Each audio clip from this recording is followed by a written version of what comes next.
সুধী আমার সামনে আমার বক্তব্য যাদের কানে পৌঁছচ্ছে তাদের সকলকে সেই মাকে স্মরণ করিয়ে দিতে চাই যার গর্ভে আপনাদের জন্ম হয়েছে।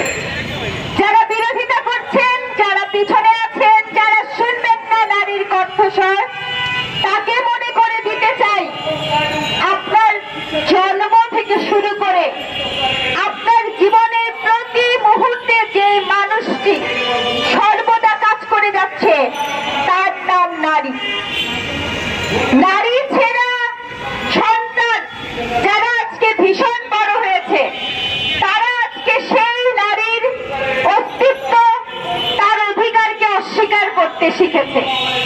যেই মা জন্ম দিয়েছে সেই মাকে বিকৃতভাবে গালিগালাজ করতে শিখিয়েছে, তাদেরকে নানা ধরনের নারী বিদ্বেষী গল্প দিতে শিখেছে। সেই সকলকে আমি বলতে চাই আগে নিজের সত্তাকে প্রশ্ন করেন, নিজের অস্তিত্বকে প্রশ্ন করেন।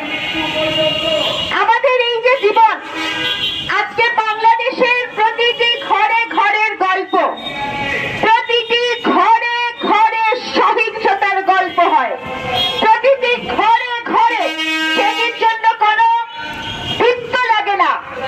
যখন হাত উঠে আপনাদের, যখন শাসন করার সাহস হয় আপনাদের, এই শাসন করার সাহস আপনারা কোত্থেকে পান জানেন? কারণ আপনারা বিশ্বাস করেন না যে আপনি একজন নারীর গর্ভ থেকে জন্ম নেওয়া সন্তান।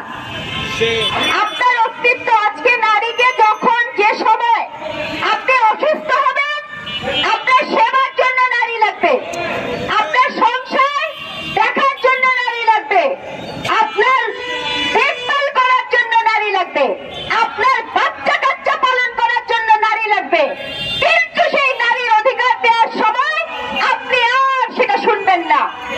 আজকে যে আমরা যে শ্রমিক আছে রাস্তায়, ঘরে, কারখানায়, মজদুর যারা আছে, আমরা ঘরও সামলাই, আমরা বাড়িও সামলাই, আমাদের টাকাতে সংসার চলে, আমরা বাপ মাকে দেখি, আমরা সন্তানকে দেখি, আমরা সবকিছু দেখি। কিন্তু যখন আমরা আমাদের হকের পক্ষে লড়াই করি ঠিক তখন হক দিতে নারাজ হয়ে যাবে। কেন?